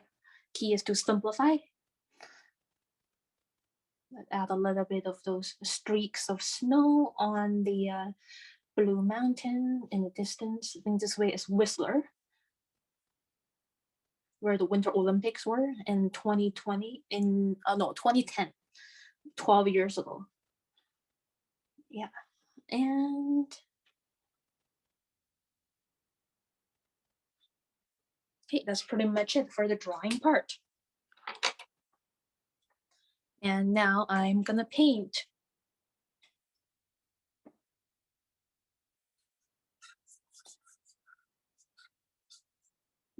Because of an overcast day, the sky is looking, grayish.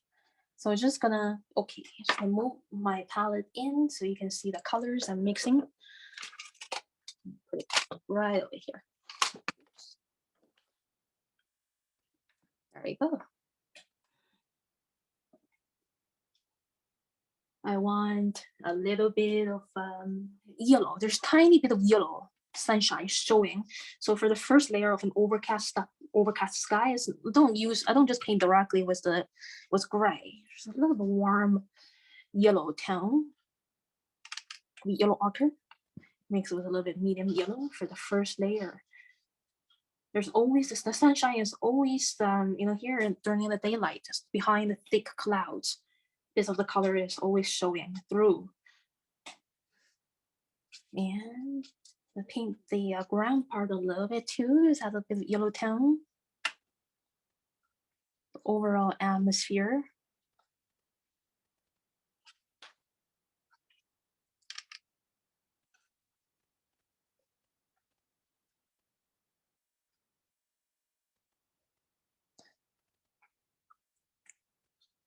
I'm gonna let the sky and the ground to dry a bit while I paint the mountain.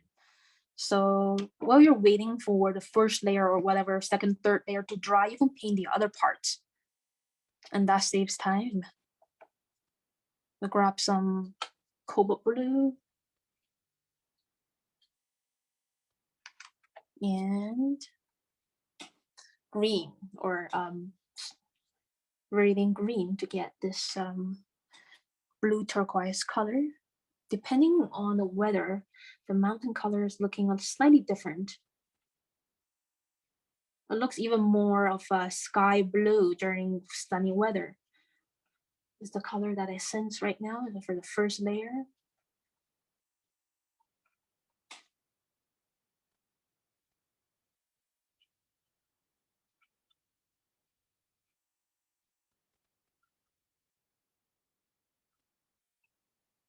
Right over here. And this one looks a bit more pale because it's in the back. It's look pretty foggy up there. And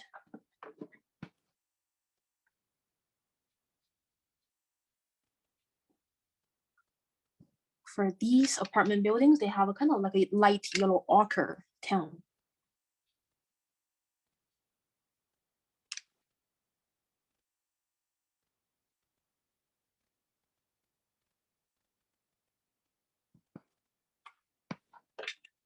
And for these trees, so they use yellow ochre mixed with a little bit viridian green, more or less viridian green, depending on the tone that you see, or mix in brown or burnt sienna to get a darker tone. So that's the recipe that I always use for painting trees.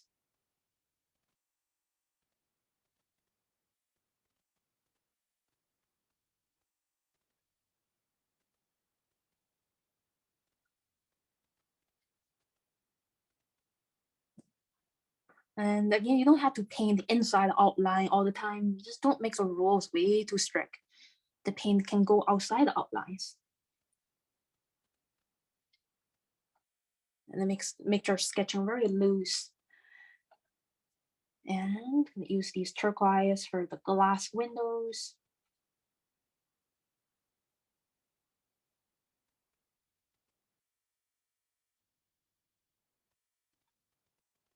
And for these windows too, for the apartment buildings.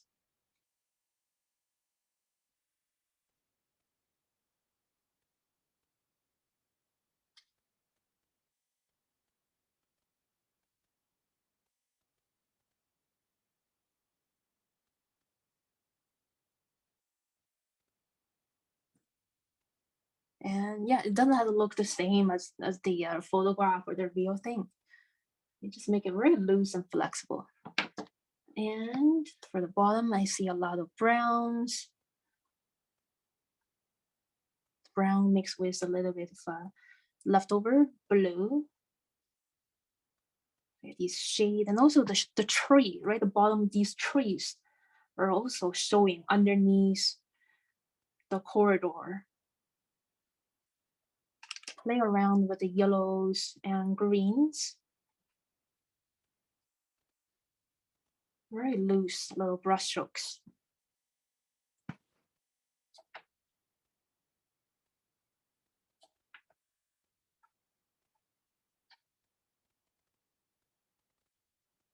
Okay, and yeah, just make sure that the top and bottom is connecting. It happens sometimes with urban structures.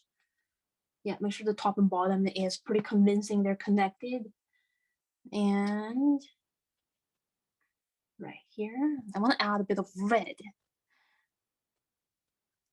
Those warm colors. There's a very foreshortened view of this section of the building that contains bits of red. And also for the banner over here, that really stands out. For here too, a little bit there too. And for the Koreans in the distance, red, orange.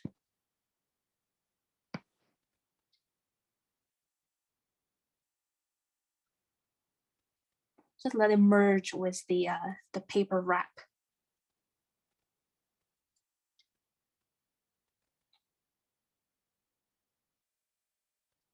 So if you're sketching outdoors, you can just bring a portable stool. Some stools that they have in the market, you can actually fold it all the way into a very small rectangle and put it in your backpack. So yeah, just search for them on Amazon or in your local supermarket. They have them too. Or maybe Walmart. Walmart has a lot of stuff. And yeah, so when I'm sketching outdoors, sometimes there are benches, you know.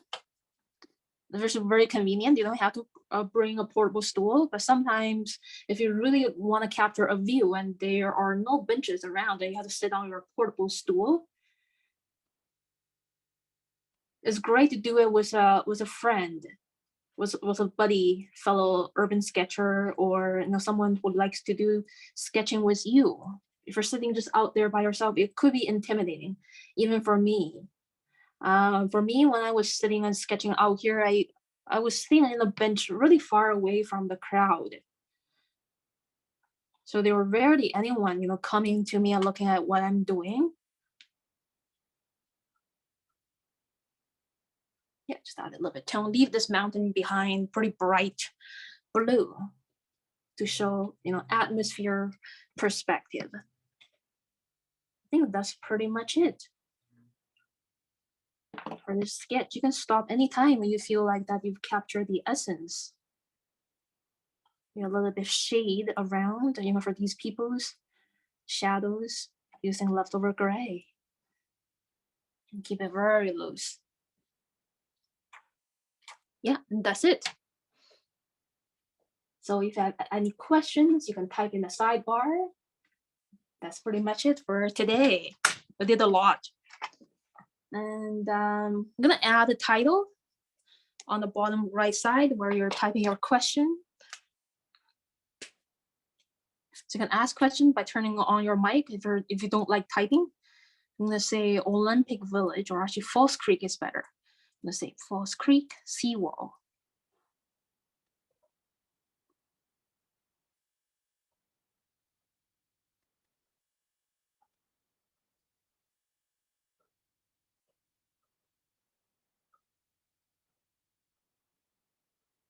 And so for the next month, I divided the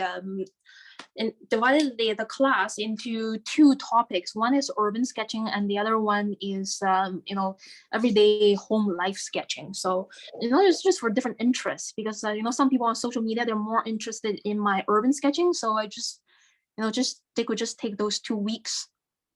And yeah, a lot of people are actually interested in both topics that I do. Two of my favorite sketching topics. Urban sketching and home life sketching. Yeah, some people already sign up for both of these two. So if you sign up for both of these two, there's a discount. Okay, so you don't have to buy these two individually. There's one pack if you're interested in both topics. And yeah, really depending on your time and energy, like how much time you want to commit every week. If you want to do one sketch session every 2 weeks and take a break every 2 weeks, that's fine. Yeah. Thank you, Angelica. Any comments or questions right now before we go? I'm waiting. Yeah. We had a wonderful time. Thank you so much. It was yeah. Best part of my weekend. Oh, really? I'm so glad to hear. Yes. I'm always Thank you very much, to do this with Becky. you too. What's that? This is something that I never really considered that I really never considered to do last year or the year before, because you know, I'm kind of like an introverted person. I'm really shy to to sketch in front of people. So it's not Oh, a really big step for me forward. Yeah. it's been a big gift for us because so many of us love the idea, but don't know the steps or the thought process or the visual focus onto what you see to translate it to paper. And it's been immeasurably valuable. Thank you. Thank you. Yes, and Thank you so much. even little tiny bits, like when you sketch the water or when you add shadows and things like that. There's something in every class Yes. that you pick up the tool for your tool belt. I love this. Please don't Yes. ever quit doing this. I'll I do it know, every I know. Yeah. Thank you The so pressure. much for your appreciation. Yeah, You know, I the really reason- love it. Thank you so much. Lots You know, of technique. yeah, you know, the reason that I that I raised the price up a bit, because some friends are saying, well, you're making this too cheap. So I'm making it, you know, $9 or $10 per session, just for my just for my time and effort, because I do plan. Yeah. You know, I just walk around, you know, after work on the weekdays, you know, I do these sketches, you know, I film for YouTube, and also pick up, you know, some little snapshots for my classes on the weekend too. So yeah, so I raised the price up a little bit. It's gonna stay like this for the rest of the year. I'm not gonna raise the price is gonna stay like this. It's not gonna be high anymore. So yeah, just want to make sure it's really worth it for you too, right? Yeah. Oh, Yeah. it's very much worth it. Thank you so much. And it's Very gonna be much. longer. It's gonna be It about 2 really hours. is. Thank you very much. You're so Don't welcome. ever everyone. worry about the Thanks for price. this. And yeah, Bye-bye. let me see. Bye everyone. Probably I'll see you next See you week. I'll see you soon. next week, next Saturday or next Sunday. Have a Yeah. great Sunday afternoon or evening. Bye everyone.